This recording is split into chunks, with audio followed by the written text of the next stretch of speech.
A cada 10 assassinatos de pessoas trans no mundo, 4 ocorreram no Brasil. Ou seja, sozinho o país acumula mais de 38% de todas as mortes de pessoas transexuais do mundo. A transfobia é crime, adoece e mata.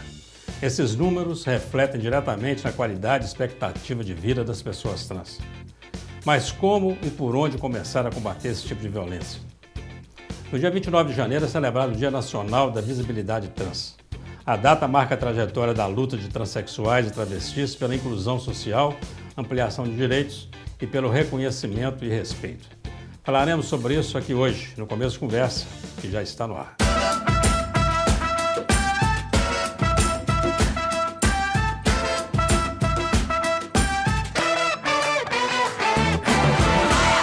Olá, seja muito bem-vindo a mais um Começo de Conversa, o programa de entrevista mais assistido na região, produzido pela UNEC TV, mantido pela Fundação Educacional de Caratinga e retransmitido pelas TV Sistec e Supercanal TV, um programa que você também acompanha pelas mídias sociais.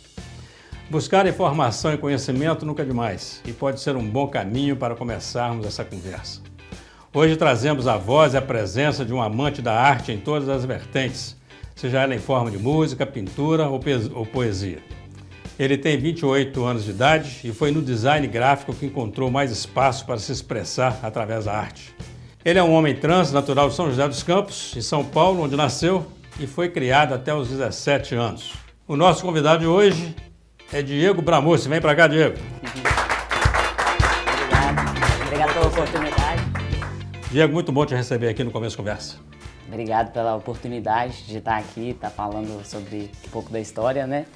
E como a nossa intenção é levar informação para as pessoas, vamos começar a falar sobre isso, né? Ideologia de gênero, né? E orientação sexual. Que as pessoas misturam isso tudo, né? Mistura tudo, acha que é tudo a mesma coisa, faz uma confusão e é uma coisa muito simples de se explicar, na verdade. Não né?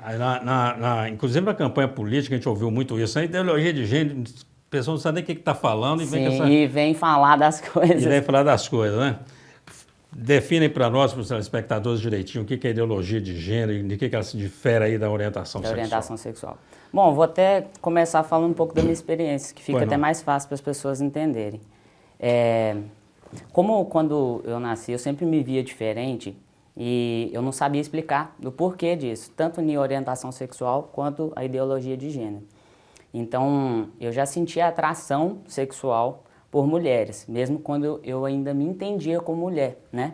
E aí, eu me via assim como uma lésbica, porque eu sentia atração por mulheres. E como eu ainda não tinha feito a transição, porque eu nem sabia que era possível, eu falava assim, gente, então eu sou lésbica, né? Mas ainda tem alguma coisa de errado aqui, porque eu não me sinto bem no meu próprio corpo. Eu me olhava no espelho, eu sempre costumo falar que as curvas que eu tinha era como se fosse uma espinha. Porque quando você olha no espelho e vê a espinha aqui na ponta do seu nariz, você sabe que aquilo está no seu corpo, mas inconscientemente você sabe que aquilo não te pertence, que uma hora tem que sair. Você quer tirar aquilo. E é nisso que era aquele vazio, que eu falei assim, por que eu ainda estou me sentindo um brinquedo quebrado? Por que eu não me encaixo na sociedade? O que está acontecendo de errado comigo? E aí foi por isso que eu acho muito importante as entrevistas, porque foi onde eu me vi, numa entrevista, com o Tasso Brant, no Pânico, na TV, na época, né? E eles entrevistando ele, falando que ele era trans. Aí eu, tipo assim, o que é trans, gente? Como assim? Aí ele, eu nasci mulher e transicionei e sempre me vi um homem, que é como eu também tinha me visto, só que eu pedia uma mágica para acontecer comigo, tipo, papai do céu, eu quero acordar amanhã um menino e nunca acontecia. Não achava que era possível, né? E aí eu fui vendo a entrevista e falei, gente, é possível, é isso que eu sou, é por isso que eu ainda não me encaixo, eu sempre me sinto incompleto. Eu não sou uma lésbica, porque então eu sou um homem trans hétero, que é onde as pessoas fazem essa confusão. Aí agora eu vou explicar. Eu, homem trans hétero, por quê? Porque eu transicionei, eu nasci e fui definido ao nascer como mulher, mas eu não me sentia como tal. Então eu fiz a transição e como a minha mente se sentia, né? Eu me via como homem já em mente, mas não conseguia me ver como no corpo. Então, com o auxílio do tratamento hormonal, eu fiz a transição. Aí eu passei a parar de me ver como lésbica, porque eu já não era mais uma mulher, já era um homem trans hétero. Então, a ideologia de gênero é como você se enxerga, como você se sente. Eu, Diego Bramúcio, eu me vejo como homem. É assim que eu me vejo. E a orientação é por quem você sente atração. E aí, tipo, tem alguns amigos meus lá do Rio de Janeiro que eles são trans, só que eles são trans gay. Mas por quê trans gay? Aí a pessoa já faz mais uma confusão, porque é um pouquinho complicado mesmo de se entender no início. Mas ele sofreu muito preconceito por tio, família, falando assim, mas ué, você virou homem para continuar ficando com homem? Aí ele, não, eu sempre gostei de homem, esse meu amigo, eu sempre gostei de homem, eu só não me via como uma mulher, eu me via como homem. Aí eu fiz a transição e continuei ficando com homens, como que foi que sempre aconteceu. A gente pode voltar lá na sua infância até para a gente poder entender isso bem. Nós estamos falando de pertencimento, né? Sim. É da pessoa se enxergar. Então, Sim. assim, é a menina se olhando no espelho e fala... Tem alguma coisa de errado. Tem alguma coisa errada. Não tem nada aí nesse momento ainda, nada de questão sexual. É porque nessa idade nem tem isso, né? Nem então, tem. Então, a menina olhando e fala, eu estou no lugar errado. Tem alguma coisa faltando. Tem alguma coisa faltando tem aqui alguma comigo. Coisa errada. Tanto o homem é a mesma coisa, o menino se olhando e falando, isso aqui está errado. Está errado, né? Não consegue se enxergar. A pessoa não consegue se ver naquele corpo. Tanto que jogando futebol com meu primo tirava a camisa, eu tirava também, meus pais brigavam, meu avô brigava, por que você está tirando? Porque você é menina. Aí ficava, menina, não quero ser menina, eu quero ser igual a ele. Tá, e a questão da... Vamos pegar a lésbica, por exemplo, vou pegar esse caso que é o que vai se assemelhar mais à sua história aí, né? É aquela mulher que ela se vê mulher, fala, não, eu sou mulher mesmo, eu gosto do meu seio, eu gosto das minhas curvas, mas eu gosto de mulher, né? Sim. Então, o seu caso não, o seu caso é... Eu não gosto dessas curvas, eu não gosto de nada disso, mas eu gosto de mulher. Mas eu gosto de mulher, exatamente. É interessante. Você se lembra aí, quando foi exatamente na infância, data você não vai lembrar, mas uma proximidade de idade, quando é que você percebeu isso? Em que momento você falou, isso não sou eu, não quero isso? Olha, acho que por volta dos 6 para 7 anos, mais ou menos. Porque eu já via diferença nas coleguinhas, né? Tipo assim... As amiguinhas querendo se arrumar, passar maquiagem, fazendo não sei o quê, e eu andando igual um moleque, não queria nada daquilo. Eu não me via, eu queria andar sem camisa, queria andar com roupa larga, eu já tinha esses traços assim de não me sentir naquele corpo. E eu preciso perguntar isso até para as pessoas entenderem esse processo todo, né? Você se lembra, por exemplo, de ter tido alguma influência nisso? Fala, não, eu já tive uma tia que era assim também. Teve influência nenhuma, coisa sua mesmo? Isso é um negócio... É uma coisa minha mesmo. Por quê? Eu acho que até se eu tivesse tido influência, por mais que pro resto da família seria algo de ruim, né? Pra mim, por eu não tive, eu fui me descobrir muito tardiamente. Então, eu não tive alguém para... Foi mais sofrimento, né? Foi mais sofrimento. Eu fui a ovelha negra da família, que foi quem saiu de todas as curvas, assim. Mas eu não tive nenhuma influência, eu fui descobrir pelo programa mesmo. E como é que foi essa relação? Principalmente com pais, você tem irmãos? Tenho irmãos. Com pais, com irmãos, como é que foi? Como é que você deu isso? Bem difícil, muito difícil. Tipo assim, com os meus irmãos foi mais tranquilo de se lidar. Tanto meu irmão, que eu tenho um irmão que eu não vejo ele desde os 13 anos de idade, ele está em Portugal, mas ele aceitou, super tranquilo. Minha irmã também. Agora, meus pais... Mãe sempre é mais assim, né? Mãe é acolhedora, tal. Meu pai, cheguei a levar ele para terapia em família, assim, e ele falou assim, não, essa psicóloga aí tá toda errada, ela não sabe nem o que ela tá falando. Aí ele falava para a psicóloga, não, eu aceito ela, tratando eu por ela, eu aceito ela, mas eu não quero que ela mude o corpo. Ela, então o senhor não aceita, porque o que ele vai fazer requer mudanças no corpo, então isso não é aceitar. Mas conversando muito, depois de um tempo, ele viu que minha felicidade dependia disso, né? Eu não aguentava mais ser um personagem na minha vida, então ele acabou me aceitando. E hoje em dia, tranquilo, né? Tranquilo. E você fez a transição com que idade? Eu fiz com 24 anos de idade. Com 24 anos de idade.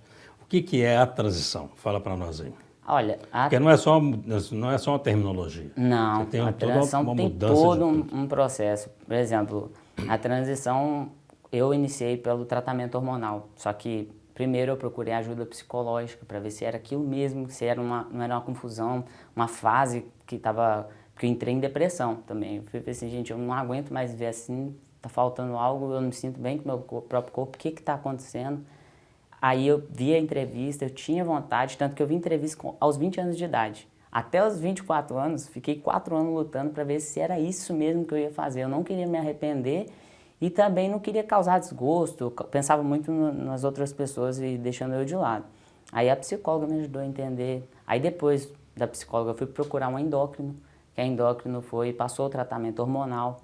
Aí com os hormônios, que é uma injeção intramuscular, né, se aplica no músculo, nas primeiras semanas você já vê as mudanças. Aí tem também a mudança de nome, tem a mudança no cartório, que inclusive eu ainda não fiz a mudança no documento, só tenho o nome social mesmo, por muita burocracia, muito problema no sistema brasileiro. Eu quero até falar sobre isso. Sim. Ana Fé. Mas, e aí, foi só hormonal? Você passou por algum tipo de cirurgia, por exemplo, para retirar de seio, alguma coisa? Não. Aí, o que acontece? Tem esse processo também da cirurgia, tanto da retirada dos seios. O pessoal do público trans a gente costuma tratar como intrusos, porque não era para estar, ele é um intruso ali. E a gente... É muito complicado, porque acho que uma cirurgia para uma mulher colocar os seios é mais barata do que para um homem trans retirar. E aí, de 10 a 15 mil fica uma realidade muito difícil. Aí você vai procurar no SUS também. Então, por esse motivo de dificuldade, eu ainda não fiz. Mas aí eu uso o binder. O que é o binder? É tipo um elástico que ele comprime. E aí ele deixa a gente com como que eu vou usar a palavra? Mais tranquilo, né, com o próprio corpo. Não fica aquele desconforto de estar com aquela protuberância, assim. E a questão da cirurgia do órgão mesmo, eu também não fiz por essa questão de ser muito caro. Só que como a tecnologia, graças à tecnologia, ela vem aumentando cada vez mais, a gente tem as próteses. E mesmo se eu tivesse o dinheiro para a cirurgia, eu ainda não faria, porque ela não chegou naquele ponto. Vamos fazer um rápido intervalo, aí eu quero voltar ao segundo bloco, a gente já pode falar sobre isso. Vamos falar sobre o Packer, né? É o Packer, isso. É o Packer. Isso. Então, vamos falar sobre isso e eu quero falar mais sobre essa questão da transição. Você não sai daí, conversa muito interessante, um bate-papo muito sério aqui com o Diego Bramussi. Nós voltamos já já. Olá, de volta com o Começo Conversa, hoje recebendo o Diego Bramussi. Diego, a gente estava falando sobre a transição, né? Deixa eu fazer só uma pergunta antes aqui. Claro. A gente vê na literatura e também todo mundo sabe que é assim mesmo que acontece, né? Quando um menino, a menina, e quando ele começa a desenvolver a vida sexual dele, né? E ele decide ir por um lado que não é o lado que agrada alguém, porque Sim. é assim, né? Tem sempre aquele que fala, experimenta, vê como é que é e tal. Você chegou a fazer isso? Quer dizer, teve relações sexuais com homem, por exemplo? Não, eu nunca tive, porque eu não... Até no beijo, porque eu saía para as festas, né? E até aquele momento que a gente tenta se encaixar na sociedade, a gente não entende muita coisa. Eu queria ser igual às outras pessoas, igual às minhas primas, igual minha irmã, tudo mais, né? Então eu tive aquela fase de tentar se encaixar, mas eu beijava um cara, era a mesma coisa de eu estar beijando um travesseiro. Então não sentia nada. Aí quando eu fiquei com uma mulher a primeira vez, aí eu fui, não é isso, eu tô sentindo aquelas borboletinhas no estômago aqui, é isso que eu sou, então... Deu friagem na barriga? Deu friagem na barriga, eu falei, não preciso nem experimentar para saber que eu não quero. Então você falou aí sobre a dificuldade, né, de fazer a prótese, de retirar o seio, e Sim. Você falou inclusive do nome social. Sim. Em 2006 o SUS passou a aceitar, né? Sim. O nome social. Em 2008 ele passou já a fazer alguns procedimentos, né? Sim. Você nunca tentou pelo SUS? Isso é burocrático demais? Inclusive, até semana retrasada, eu ainda estava aqui no SUS de Caratinga, né, tentando a questão da hormonização, porque eu comecei lá em São Paulo a fazer... Porque eu vim para cá aos 17 anos, mas eu voltei para lá, fiquei lá 1 ano para poder iniciar a transição. E lá eu tinha plano de saúde. Aí eu vim pra cá. Aí eu não consegui, porque o primeiro lugar que eu fui, eu falar que eu era trans no posto de saúde, que a pessoa estava despreparada, era como se eu falasse que eu era um ET. Aí quando foi semana retrasada, eu falei, eu vou tentar de novo, né? Só que na verdade há 4 meses atrás eu tive um problema de saúde, aí a médica falou assim, não, até a médica me atendeu super bem, não, você vai conseguir sim, a gente vai dar um jeito. Só que foi 4 meses para eu conseguir a consulta, para conseguir a receita e assim, então, tentar comprar o medicamento. Porque o medicamento também tem um problema. Ele era o custo de R$46. Do nada, de um mês para o outro, ele subiu para 210. Então, eu falei até com a doutora para ver se eu conseguia o medicamento pelo SUS. Até hoje eu não sei se consigo, estou pesquisando pela internet, pelo jeito eu vou ter que entrar com processo judicial. Então, é difícil até para o hormônio, que é uma coisa bem simples. Imagina para a cirurgia, a gente desanima. Aí eu, enquanto tem a questão do Pecker, que é algo que me auxilia muito bem, eu estou deixando essa parte de lado, pela questão da burocracia. Então vamos entrar nesse assunto agora. Porque já existe a cirurgia para criar o órgão masculino, né? Existe. A própria anatomia da mulher, eles fazem isso. E você falou que mesmo se pudesse fazer, esse você não faria agora. Não faria, porque a ciência não chegou no ponto de ficar algo estético, algo bonito. Por essa questão, funcional eu não sei, mas você tem que tirar uma parte do seu braço para poder fazer o corpo do pênis, né? E fica muito feio, fica feio esteticamente. E já o Pecker, que é uma prótese que ela é feita em cyberskin. O que é o cyberskin? É uma pele sintética que imita a pele humana. Se eu tiver num mictório, por exemplo, e um cara for fazer xixi do meu lado e porventura olhar, ele não vai sacar nunca que aquilo é ou não é, de tão realista que é a prótese. Aí o Pecker te permite isso, né? Usar o banheiro masculino. Sem sofrer agressões por preconceito e nem nada. Urinar, né? Fazer o xixi lá em pé, normal, tranquilo. No mictório. As mesmas funções que um homem cis faria, eu consigo fazer com o Pecker. Porque ele me permite urinar, ele permite ter relações sexuais, tudo. Porque ele é uma prótese encaixável. Quando você toma hormônio, o que eu tenho hoje, eu não posso falar nem que é um órgão feminino masculino, porque o clitóris ele se desenvolve bastante. É o que permite o Pecker se encaixar. Entendi. E ter as relações e tudo. Aí que vai permitir, né, prazer para os dois, com certeza. Sim, para ambos, tanto no meu caso, né, minha noiva quanto eu. Bacana. Bullying, sofreu muito bullying na escola? Bastante. Maria Macha era o nome que eu mais recebia na escola. Mulher fêmea? Mulher fêmea, Maria Homem. Todos esses apelidos que você imaginar era a coisa que era do meu dia a dia. E nós estamos falando de quantos anos isso? Olha, foi por muito tempo. Você está com quantos anos Eu estou com agora? 28. Com 28 anos? Nós estamos falando aí de 20 anos atrás. Sim, né? Mais ou menos. Dos 8 até uns 14 anos de idade eu ainda sofri. Você acha que ainda é assim? Eu acho que não do jeito que era na minha época. Diminuiu bastante. Mas ainda tem, porque faz mal pro próximo. O bullying é algo que é do passado, que é uma involução voltar nisso. Interessante, né? Porque a gente até fala sobre a questão de educação, né? Mas tem uma questão natural do próprio homem, né? Porque a criança por si só, ela não faz distinção nada disso, né? Nem de cor, nem de sexo, não tem maldade. Não tem maldade nenhuma. Isso é adulto que a culpa é nossa, né? Que a gente vai colocando informação errada. O preconceito. Tanto que a minha sobrinha, quando eu contei para ela, ela tinha 9 anos. Quando eu falei, olha, eu vou fazer uma transição, falei como se estivesse falando com um adulto. Ela, e o meu nome não vai mais ser, na época, né, Daiane, como os familiares chamavam. Meu nome a partir de hoje vai ser Diego, tá bom, filha? Falei, tá bom, filha? Falando com ela.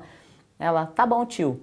Tipo, ela não perguntou, mas por quê? Ela falou, tá bom, tio. E a partir daí, acho que o meu cunhado e minha irmã às vezes esqueci, chamava pelo nome antigo. Ela, não é assim, é tio Diego. Não é mais esse nome. Ela corrigia ele.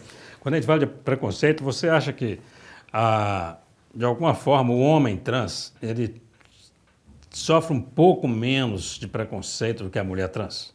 Sim, com certeza. Até porque não ocorre com todos, né?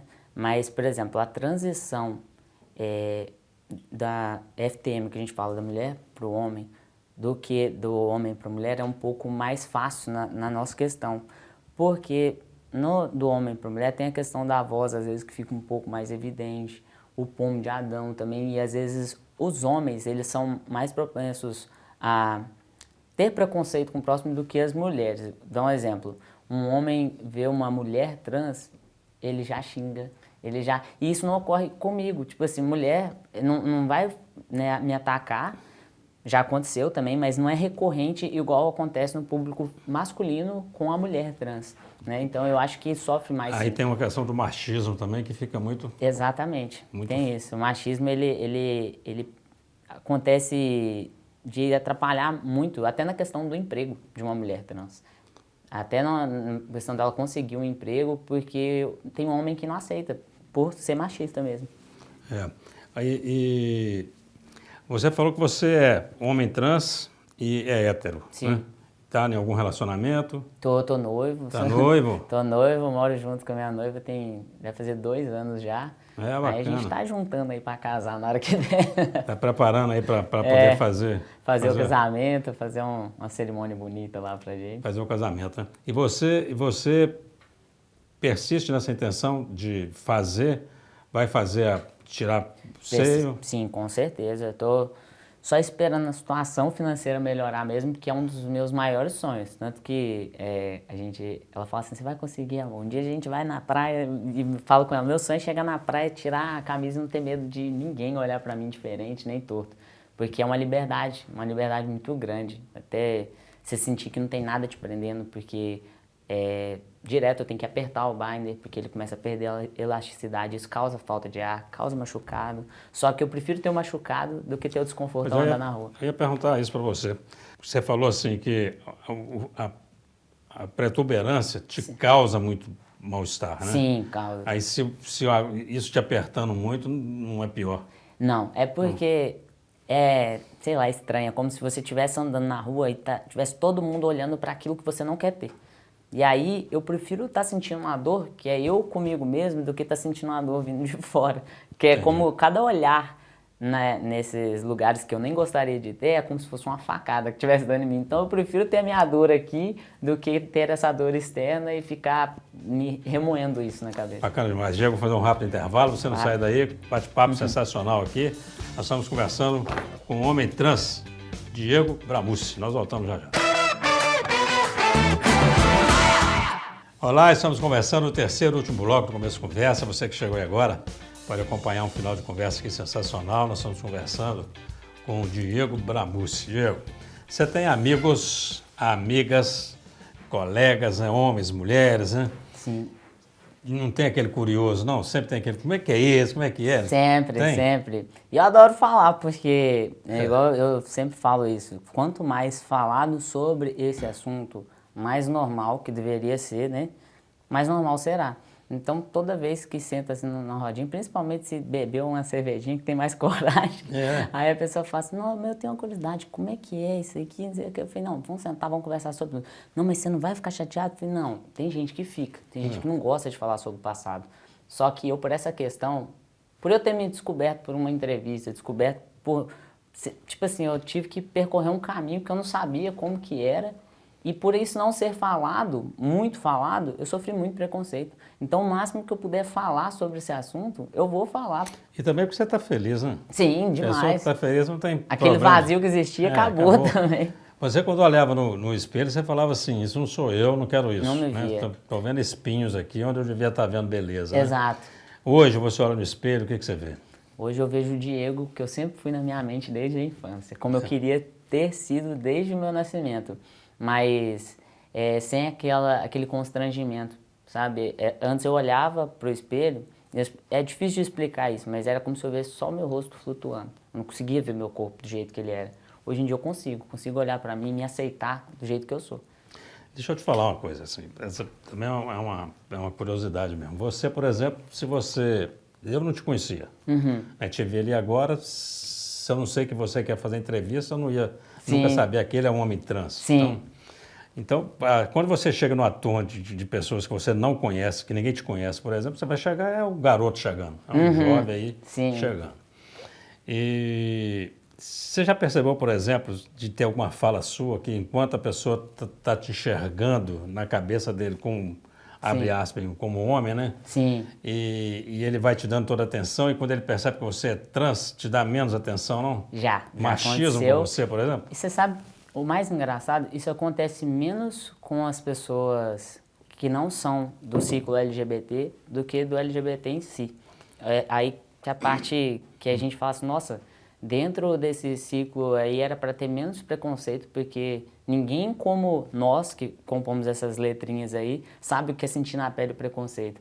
Mas quando eu trabalhava de atendente, assim, eu servia a mesa, né? Tinha uma moça que ela era lésbica e ela falou assim, eu te conheço de algum lugar. Eu falei assim, deve ser quando eu trabalhava na cafeteria, eu já trabalhei numa cafeteria aqui, só que você não me conhece como eu sou hoje. Você me conhece como eu era. Ela, como assim quando você era? Aí eu falei assim, olha, antes eu era uma mulher, aí eu fiz a transição, aí eu voltei, quase ninguém me conhece. Eu ando na rua, dou tchau, levo cada vácuo, porque ninguém lembra de mim antigamente. E aí eu fui e falei isso pra ela. A partir do momento que eu falei isso pra ela, ela no meio do serviço começou a me tratar pelo nome antigo. Aí eu fui e falei assim, por que você tá fazendo isso? Ela, não, porque não existe isso não. Aí eu fui falei assim, como não existe? Eu aqui, existe, eu existo. Preconceito logo ela que tá dentro das Logo letrinhas? ela que, tá, né, que sabe o que é tem uma preconceito. letrinha lá pra ela? Aí eu lembro que uma amiga minha chamou ela e falou assim, olha aqui, você mais do que ninguém era para não ter preconceito com ele, porque você sabe o que é preconceito. Quantos homens não devem chegar para você e falar assim, por que você veste desse jeito? Porque ela era uma lésbica mais masculinizada, né? Quantos homens não devem chegar e cometer um preconceito? Você gostaria disso? Você sabe que não é legal. Aí ela foi e ficou quieta, porque essa minha amiga era gerente, né, do lugar. Mas, assim, é incrível como que as pessoas mudam, assim. É só falar. É só eu falar, olha, eu sou trans, a pessoa já começa a tratar totalmente diferente. Então, a nossa esperança, nós temos certeza que isso vai acontecer, né? Sim. Que essa entrevista vai ajudar ainda mais, né, a esclarecer, as pessoas entenderem isso. E esse respeito ao ser humano é importante, Sim. independente não vou nem falar escolha, porque isso não é escolha, né? A pessoa não escolhe, fala, vou escolher ser trans, né? Nossa, quem dera fosse independente do que a pessoa escolha. é. Porque, assim, tem gente ainda que pensa isso, você acredita? Fala assim, Com aquela certeza. pessoa escolheu ser lésbica, ela escolheu ser trans, escolheu ser homem, Ninguém trans, escolhe mulher, sofrer. Trans. Ninguém escolhe. Ninguém escolhe sofrer sofrimento, né? preconceito, essas Tá, coisas. mas você é um artista, aí eu ouvi falar, mexe, gosta de música, de Gosto. arte, conta pra nós essa história Tudo. sua aí Eu me expresso, porque sempre fui uma pessoa com muito sentimento à flor da pele, né? Até por essas questões, então a forma às vezes que eu encontrava para desabafar era em arte, seja desenho, já pintei também, mas não tenho tanto talento para pintura. Eu componho música também, eu tenho músicas minhas que tá no YouTube, algumas músicas. E aí eu cheguei a fazer faculdade de educação física, que não tem nada a ver, aí eu vi, não, isso não é minha cara, não é pra mim. Eu me encontrei no designer gráfico, que é onde eu trabalho até hoje. Você está trabalhando com isso, com design gráfico? Sim, eu sou designer gráfico, uma agência de publicidade aqui de Caratinga mesmo, e me encontrei. E trabalha com a agência aqui, pode falar, não? Claro, a Rogos. A Rogos, ela fica situada aqui na rua Raimundo Brum, ali no Caratinga. Ali com a Fernanda Freitas? Com ela mesmo, ali Bacana. mesmo. Um beijo, né, para Fernanda. Fernanda, muito nossa amiga, nós gostamos muito dela. Sim, muito. A gente trabalha junto lá. Nossa, pessoa bacana demais. Muito bem, lá no trabalho, algum tipo de preconceito, não? Nenhum. Tranquilo? Lá, acho que por isso que eu amo trabalhar lá. O pessoal fala assim, segunda-feira. Eu não, eu falo assim, graças a Deus, já chegou segunda-feira, não aguento mais ficar em casa. A comunicação tem essas vantagens, Tem, né? tem as vantagens, muito bom mesmo. Né? O pessoal mais aberto, né, para a cultura. Sim, lá é uma diversidade que é cada um de um jeito diferente, mas todo mundo se respeita, é algo muito bonito de se ver mesmo. Bacana demais. Você, para o futuro, como é que você se enxerga, como é que você espera, o que você espera do futuro para o Diego Bramucci? Olha, para o futuro eu quero um país que seja menos preconceituoso, eu quero ser feliz independente de ter que mostrar para as pessoas eu sou trans, que isso defina, sem rótulos, sabe? Eu sou o Diego e pronto, acabou, essa é a minha essência. Você gostou do meu jeito de ser? Ótimo. Agora, não precisa da pessoa te tratar diferente por conta... E a pessoa olha para você e vai tratar da arte, né, do design gráfico. Vai tratar da arte quem eu sou, né? Minha essência. Hoje nós temos questão de falar sobre isso tudo aqui justamente para poder levar informação. Sim. Né? Mas eu espero que você volte um dia aqui no começo da conversa para a gente falar de outra coisa, falar da arte, do seu trabalho. Bom demais. Né? Falar sobre isso. Você nasceu em São José dos Campos, eu não perguntei isso. Como é que você veio parar em Caratinga? É porque meus pais, minha família dos meus pais todas, tanto parte de pai quanto de mãe, vive aqui. Mas meus pais, quando eles casaram, eles foram pra lá. Tiveram lá, né? Tá, mas aí o pessoal já era da região. O pessoal já era daqui. Aí todas as férias eu vim pra cá. Aí quando os meus pais se separaram, que eles são separados, eu vim pra cá junto com minha mãe. Aí... Eu tenho dois amigos mesmo lá em São José dos Campos. É mesmo? A doutora Ivone e o Maurício, que ele é policial federal. Lá é muito bom. É um casal, eles vão assistir esse programa, mandando aqui um abraço para a Ivone, um abraço para o Maurício. Foi muito bom te receber aqui. Muito obrigado pela oportunidade. Bom demais, conversa muito boa, foi bacana demais. Você tem aí uns minutinhos para suas considerações finais. Você vai se dirigir para essa câmera aqui, ó. Vai deixar o seu recado aí para os telespectadores, para os internautas. Fica à vontade. Olha, eu queria agradecer primeiramente ao senhor pela entrevista maravilhosa. Queria agradecer ao público que está assistindo a gente também. É muito importante falar disso, como eu já falei e estou repetindo. Falar sobre esse assunto, ele normaliza e deixa que pessoas como eu passem a viver confusas ou com medo. Então, eu acho muito importante falar sobre esse assunto. Então, eu agradeço a oportunidade de estar aqui e ao público que está assistindo a gente. Bacana demais, Diego. Muito obrigado. Valeu, obrigado. Estamos caminhando para o final de mais um Começo Conversa. Foi um bate-papo sensacional. Tenho certeza que você gostou. Muito obrigado a você que nos acompanha. Obrigado pela audiência. E até o próximo encontro, se Deus quiser.